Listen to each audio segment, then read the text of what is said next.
I hit my rock bottom because I had made bad business decisions. My marriage fell apart, and then I ended up, a single mom in a really bad situation with no money, and everything that I ever had, I lost, and I lost it all very publicly. And then my girlfriend called me and she says, hey, we're having a gathering, like a little meditation ceremony. I said, okay, well, what is it about? She goes, don't ask any questions, just come over and show up. And that weekend completely changed my life. I got this download to take my God-given gifts and to start a podcast called Life Masters. And literally, I just got this whole download of everything I needed to do. Interview 100 people that hit rock bottom and got out of it, and your answers will be there. And then write a book, and then get on as many stages as you can and talk about it.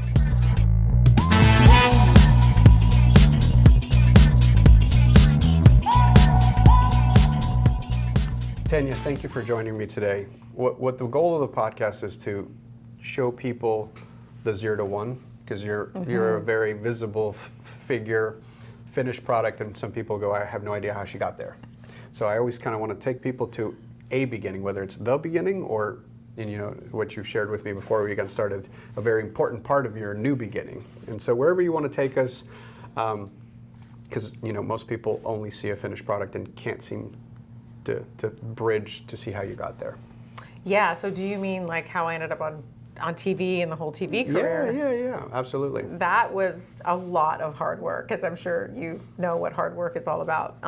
But yeah, it was, I grew up in Canada on a small sod farm, and I was like, how the heck am I gonna, I knew that I wanted to be an actress when I was 11. And so I ended up getting into the pageant world because, that was really the only way at the time to get noticed. And I was in the Miss Teen Niagara pageant, and then the Miss Niagara pageant, and then I ended up winning Miss Canada, and that's kind of how the whole thing started.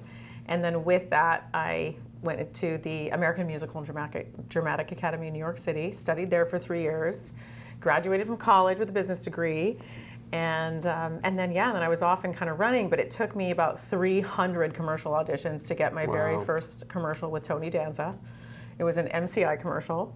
And then from there, it was hard. I was living in Manhattan by myself. I was 24. I had 5 roommates in a 2-bedroom apartment, and I moved 15 times in 10 years.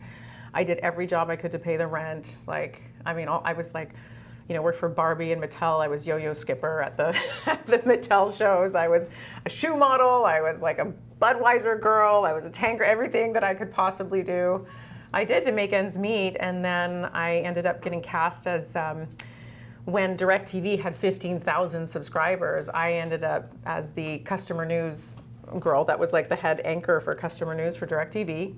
And that then I was seen worldwide, which was kind of cool. And then the company grew to millions of subscribers. So I did that for 5 years. And then I got a show called Sell This House. So that's how it all started. Sell This House, which turned into Move This House, which turned into Sell This House Extreme. And then I recently just finished a show called Smart Home Nation, where I was the creator and executive producer on it. But yeah, it's been a journey. To sum it up that short is not really giving it justice. But yeah, it definitely takes a lot of work to make it in any business. Well, and again, that's the part I like hearing about, right? Because I think most people probably saw you on one of those shows and said, oh, she got lucky. Yeah. Right. Well, they didn't get to hear that part of it. Yeah. And so then, take us from there to, how you ended up with us and maybe some of the stuff in the middle. Well, the truth is I should have ended up with you guys a long time ago, right? But I was busy and traveling, and but basically what happened is I had been on over about 10 TV series and at least 30 commercials, and so I was really in the Hollywood scene. I dated Michael Keaton for 3 years, and I've had very much entrenched in the Hollywood world. And I realized that there was a part of me that I wasn't living authentic. I really wasn't. I struggled a lot with the things that I was approached with my integrity involved. Do I want to keep going down this path? Everything was it just felt very, even with the success I had, it almost felt like with more success, the harder the decisions are, the harder it is to hang on to your integrity and walk forward. So we've all heard of Hollywood, the good Hollywood and the bad Hollywood. And I'd say that I've experienced both to the most extreme levels. And so I was on a show, and I loved the show. My daughter Ava was on it with me, and and I loved my job, but the environment was so toxic that I was kind of faced with a decision. Do I want to stay and, kind of go against my integrity of what was going on? I knew I was worth better than this. That It was a very toxic environment, or do I want to take a chance and sort of explore the possibilities on the other side? And it was very hard. I also was having some issues in my marriage at the time, and I ended up, there was just an incident that had happened on set. It was just, I couldn't take it anymore, and I quit. And I walked off set, and I wanted to set an example for my daughter, and I wanted to set an example for the others on the set that were also going through kind of the same thing. But little did I realize that on the other side of that, I was outcast from the business for about 5 years. Wow. And so with that, I hit my rock bottom because I had made bad business decisions. My marriage fell apart, and then I ended up, a single mom in a really bad situation with no money, and everything that I ever had, I lost, and I lost it all very publicly. So it was very, very difficult to go through something like that. And then, so I sat there for probably around 7 years. It was brutal. I went into a cave. I know exactly what it's like to lose everything, hit rock bottom. My worst nightmare came true. And then my girlfriend called me and she says, hey, we're having a gathering, like a little meditation ceremony at my house. I want you to come over. And I said, okay, well, what is it about? She goes, don't ask any questions, just come over and show up and you'll be fine. So I showed up, and that weekend completely changed my life. I had this massive download. It was a spiritual experience that I had, and I've got this download to take my God-given gifts and to start a podcast called Life Masters. And literally, I just got this whole download of everything I needed to do. Interview 100 people that hit rock bottom and got out of it, and your answers will be there. And then write a book, which I'm on my last draft. Congratulations. And then get on as many stages as you can and talk about it. And so places like this are some of the stages that I'm now talking about it. And I realized, so the next week, here I am, I'm starting my podcast, and I'm interviewing people from all over the world, different ethnicities, different backgrounds, everything. And I realized, at about 30 or 40 interviews in, I'm thinking, because I hated doing the interviews. It's so hard to interview people when you're at rock bottom and their life seems so perfect. You're like, whatever. I can see that. Right? And, but yeah, I just stuck with it and stuck with it and stuck with it. Didn't know, I didn't see the light at the end of the tunnel. I just kept, and it's all for free. I'm spending all my time on this podcast because I believed in this whole concept that had this spiritual moment I had. And then about 30 or 40 people in, I realized that there are about 10 to 15 things that they all kind of implemented or thought or did or decided or whatever it was. And so I started to put the pieces of the puzzle together. And I said, well, what if I implement those things into my own life? And so I did. And I don't know whatever you want to call it, or however you want to, put a label on it or whatever, but within 3 months, I had 2 shows come back. So Sell This House was a show that I was on for 10 years. It went off the air for 7 years. And then all of a sudden I get a call from the executive producer going, we want the show to come back and you have to host it because we can't do it without you. And this was after the phones they stopped ringing for 7 years. And I lost my agents and my managers, everybody was gone. So now I'm like, wow. So that came back. And then the show that I had wanted to sell, they bought that as well. They picked that up. It was called Smart Home Nation. It was a show that I helped create and executive produced and also starred as the talent. So here I am in 3 months. I'm back on the road, hosting 2 shows. Everything's fabulous. And then, I was away from my family, and I just realized I got every single thing I wanted back again. And I just was like, I don't know if I want this anymore. So it was a beautiful way to sort of step away. I love what I do. I love hosting. It's my favorite thing on the planet. But I can't be away from my family for 3 to 6 months at a time. Yeah. Because I'm a mom. Yeah. And I want to be a mom. So I decided to be a mom first. And then I was thinking, well, how can I pivot? I'm 53 now. This happened when I was 50. And I was thinking, so what can I do? How do I pivot? How do I do this? So I started creating. I got a call from the Miss USA pageant. Crystal Stewart, who used to own Miss USA, and she's like, I would love for you to come up with a course and teaching our students confidence on camera and teleprompter and interview and all these different skills. I thought, great, I'd love to do that. So I took a year and I created this course. And then I also got certified as a somatic life coach. So it's like a life coach through Alyssa Nobrega, which was an awesome, it's a whole year, big, deep dive into life coaching. So I bring all that into the course. And then I met a real estate agent there. And she's like, you gotta come and talk to us at Keller Williams. You gotta come and talk to our whole team. So I gave them this, I went in and I started doing all these different workshops for all these, I went to Keller Williams, I went to all these different places, and then I started to know all these real estate agents. So I created a specific course for real estate agents. And then Randy Bird, who is... Oh, I know. Randy Bird, who's been a friend of mine for a long time, probably since 2008 or 9, he called me 5 years ago and he wanted me to join EXP, but obviously 5 years ago I wasn't in the right headspace as much as I am now. And he said, hey, Tanya, he goes, would you like to speak on our stages at Build? Because I was sending him some of the stuff, some of the workshops I was doing for real estate agents. And I said, sure. And he's like, well, let me tell you what our company's doing. And so he told me all about EXP, and like within 5 days I was signed on as a and also I had gotten my real estate agent license 2 years ago. And I don't even know what, I just wanted to have it. It was just something I wanted to do, and I ended up getting that. So everything, the pieces of the puzzle just sort of fit together. He's like, we love your course, we love what you're teaching, we'd love for you to speak, to come on stages, and really embrace all your talents, and as an EXP representative and real estate agent. I'm like, I love that. That's the story. So as you were talking, there's a story I heard and actually researched it, because I heard it as a keynote, and sometimes I want to double check before I repeat something. And so I actually just recently looked this up, and it's pretty close to statistically accurate. And it was saying something that close to 70% of all world leaders have a very similar life experience. And it doesn't matter, dictators to democratic leaders to, across time in a couple hundred years. Said that something where close to 70% of all world leaders lost one or both parents before turning 15. Oh, wow, I did not know that.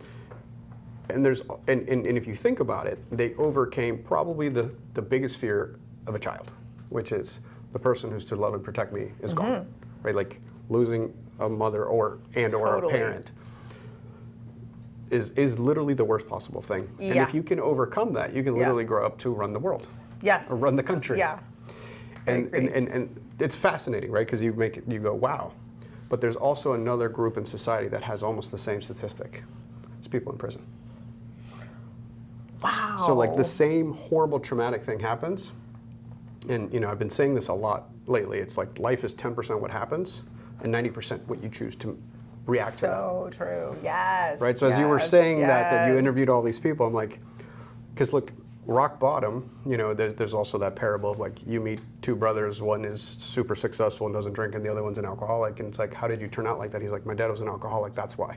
And they both have the same answer to completely different outcomes. True, yeah. So I could have gone, I know I could have gone in a very different direction. And there were moments when I thought I was going in that direction.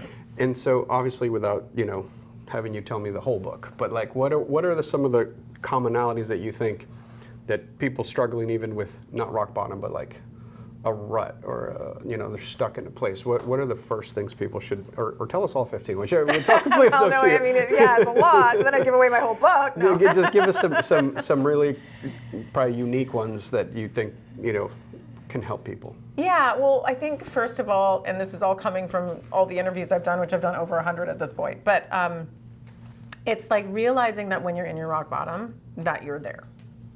And just acknowledging stop running. Stop running. Oh, wow, okay. Acknowledge it and be with it. Because if you keep running, keep doing the things that you're, you're never going to be able to get past the elephant in the room. So just be with it and be still. And just sit in it. And give yourself some time to sit in it and acknowledge that you're there. Because once the acceptance is there, and you feel it, it's all about feeling deeply into the acceptance. Okay, I'm at rock bottom. I have no money. I've lost this. I've lost those friendships. I have a decision to make, And the one good thing about being in rock bottom is you can create anything from it. You can literally start over. So you decide from that point who you want to become. Because when you're at your rock bottom, you don't care what your family thinks. You don't care what your friends think. You're just trying to get out of it. They already think whatever they think. Right. They've already seen you at your worst, right? So for you now, you can actually recreate your entire life. And I've heard the most wild stories from the people that I've interviewed from all over the world with, I think, even way worse stories than me, and they got out of it, and they're spectacular human beings in the end. You know what I mean? They always were. It was always there. But so that is one thing, is making that realization, and then making that there's always a day when you make a decision that you're better than this, that you deserve more. And what do you think gives people access to that, right? Because we all know somebody who couldn't, and they just got stuck there and are probably no longer with us if it gets too extreme. Yeah, it's reaching out and asking for help. Like, that's really the key, is reach out, ask for help. You can go in your cave for a little while, but there comes a point where, you know, it does take a village. It does take a team. And there's so many different things, but like another thing too is like, stop hanging around or stop with people that really pull you down. Like, get all the negativity out of your life, from the words you say, from the food you eat, like eat things that are nourishing, because you're you know, there's a whole thing about if you eat tons of sugar and you're drinking all the time and stuff, it just causes you to be more depressed. We know that, Exactly. right? So once you start treating yourself from what you hear, what you eat, the people that you're around, the music you listen to, the things around your house, like even the items in your home. Like, if you have a couch that you have a bad memory from having on that couch, but you still have it in your house, like, get rid of it. I did all these things. Like, these are all the things. There's so many, but I got rid of every single thing in my house, and some of these, like, they were not cheap things that I had saved up a lot of money for, but they were attached to negative energies and memories. And so I just cleaned it all out, you know, and started fresh. And it was just, and you can get stuff off of, you know, stuff off of like Facebook, whatever it is, and this and that. You don't always have to go spend a ton of money, but it's, and watch the words that come out of your mouth. I know a lot of people talk about that. I know, watch what you say, but words really do have power, and they do have energy. It's a proven thing that, you know, and thoughts have energy too. That's another proven thing too, scientifically. So it's like, really try super hard to watch how many times you say something negative every day, you know. And so I've had, you know, contests. We have them in with my family. Sometimes we're like, okay, whoever says, you know, a negative thing has to put money in a jar or something. You know? And it is amazing. I You do it can't with get my through the kids day. with filler words. Yeah. So like, if they say, let me be honest, or let me tell you the truth, I'm like, are you implying that you're not telling it the whole time? Right. Right, because to me, that's even the same thing It's with the language. same thing. Or like, it's fine. It's fine. Yeah. I'll do it, you know?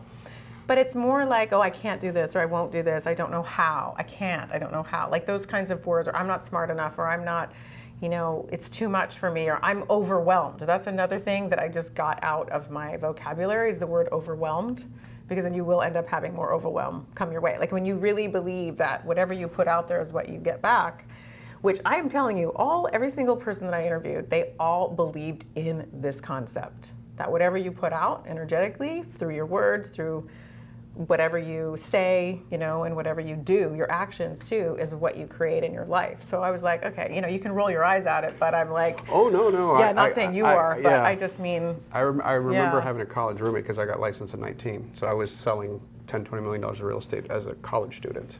Wow. And I was arguing with my roommate, because I had come home from a personal growth seminar while in college, and I was all fired up. See, I love that. It's Talking nobody like did it you were then. talking. Yeah. And he actually got real upset and cynical. He's like, you are delusional. Like, all the stuff you're saying is made up. And I actually thought about it, and, you know, I was still all fired up from the event. I was like, that is true. Yeah. But so are you, right? Like, your cynicalness, your hatefulness, your discrediting what I'm feeling is also a choice. And I said, if we're both delusional, I'm choosing my delusion. You're right. I mean, when you really think about it, aren't we all just making everything up? All of it. Like, the English language was made up. Like, every single thing that we are consuming today, we have made it up, as far as knowledge and as far as information. It's made up. All of it. All of it. But you can choose to believe the positive side of it, whatever you choose to believe, or the negative. And I don't know too many people that are, I guess I do in a way, but I know so many people that choose to speak positively that are very happy with their life. Right. So Coincidence? Yeah, right. And it's not always attached to money. No. Right. But they're just internally happy. And so that was another thing that I had learned too. But yeah, so it's like it's these things. And, another thing is to get out into nature, like really connect with nature. There is scientific proof that our body resets when we ground our feet, when we're touching. And what's the nature you like? Oh, I love forests. So, yeah. For me, it's the ocean. Awesome. Yeah. Whatever it is, dive in. I dive a lot. Yeah, you dive a lot. Yeah. And how great do you feel after you've spent the day, like, get away from the computer? My kids actually say Daddy went to his happy place. Because I That's come awesome. back different. Well, and normally I bring home dinner, so. Their favorite dinner. Spearfishing, yeah. Oh, nice. Okay. That's awesome. Yeah. That's cool. And when you're in nature, like I remember when I decided, and it is a decision that you make. There's a day when you decide, okay, I'm worth more than this. I'm not going to go down and I'm not going to choose. You have two paths to choose. Either you end it, or you choose to go the other direction. And so I chose to go the other direction, and I put on my headphones and start hiking up Fryman Canyon every single day. I put on my Joe Dispenza. I put on whatever it is that I thought was positive for me. All the stories. I would put on like inspirational music and. And it literally, all the things I implemented totally changed my life. And within 3 months, I had the most amazing career. I think what you just said is a super good takeaway for anyone struggling, right? Like, the voices in our head are our most powerful voice. Yes. And I tell people, if you listen to what you say to yourself, you would not tolerate that from any external voice. Of course. And I went through a pretty dark moment during the financial crisis when I lost everything and had to rebuild. And I remember I would put in Tony Robbins and just have something in the background to not let the little voice inside my head be louder, because that was way scarier. And so if I played enough Tony Robbins or... It works. The Secret and all kinds of stuff. Whatever, all of it. It drowned it out, the negative self-talk. Yeah. Until eventually that became the operating, language in the operating system in your mind, yes. One of the most amazing things that I did for myself, I would say, and I don't always get to talk about this one, but when you're at your rock bottom, or when you're worried about money, or you're worried about your health or whatever, you wake up with so much anxiety at 2, 3, 4 in the morning. I had insomnia so bad, so I know what that's like. Anxiety attacks constantly when your heart is beating faster than it should when you're in resting state, right? So what I did is every single time, and I had to force myself, but every time I'd wake up in the middle of the night, instead of trying to get back to sleep, because it never works. It's like hours later, your brain goes down all these different, and there's a different chemical imbalance that happens when you're sleeping too, which is another reason why we think, oh my gosh, it's doomsday in the middle of the night. But if you put on your headphones and you listen to something positive, or you listen to uplifting music, or there's the binary beats, or what is the oh my gosh, there's a name for music. It's just, or the hertz, the 369 hertz. You can listen to music like that, where it's just high resonating music, and I would just put in my headphones every night, as soon as I'd wake up, and that was a lifesaver, because it would instantly calm my system, and I could get to the next day with a much more positive frame of mind, with much more rest as well. So that was I just started doing that, and that was a lifesaver for me. Huge lifesaver. That's amazing. We probably have time for one more piece of advice or parting advice based on the principles you're going to share with us. Oh, you want one more? Okay. And have that be your parting thought for the conversation we had today.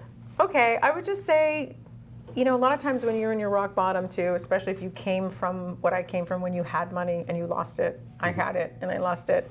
One of the worst things I went through that in my 20s. Mid-20s, I was worth $5 million, then negative $1 million in a matter of 6 months when the financial market imploded. So I know what you're talking about. Wow, I've never had $5 million. Well, maybe now that I'm with EXP, you never know, right? But anyways, I would just say that, if you're pining over the past, or if you've lost something so much from the past, one of the key things is to really, you have to stop living in the past, because the past is gone. There's nothing you can do about it. It doesn't exist anymore. And stop living in the past and get to a point where you can celebrate your past. Now I celebrate it going, oh my God, I did 10 TV series, and I was Miss Canada, and like all these things where before I was like, yeah, but it didn't get me anywhere, or yeah, but like look at me now. I mean, I was really, I never talked about my career. I never talked about anything because I didn't think it really mattered. And you know what? It does. Absolutely. We worked hard for all those different things, and I'm proud of it now, and I take that forward in this next chapter of my life, and have no ego too. That's the next thing is you can't have ego. Well, I'm looking forward to your book when it comes out. We actually have the EXP bookstore. There's a barcode, so as soon as it's ready, you tell us, and I'll make sure that everybody gets it. And Thank you. It'll be the CO pick of the month. So let me know when it's ready, and we'll be I excited will. to share. Thank you so much for your time and sharing so authentically. Thank you. Thanks for having me.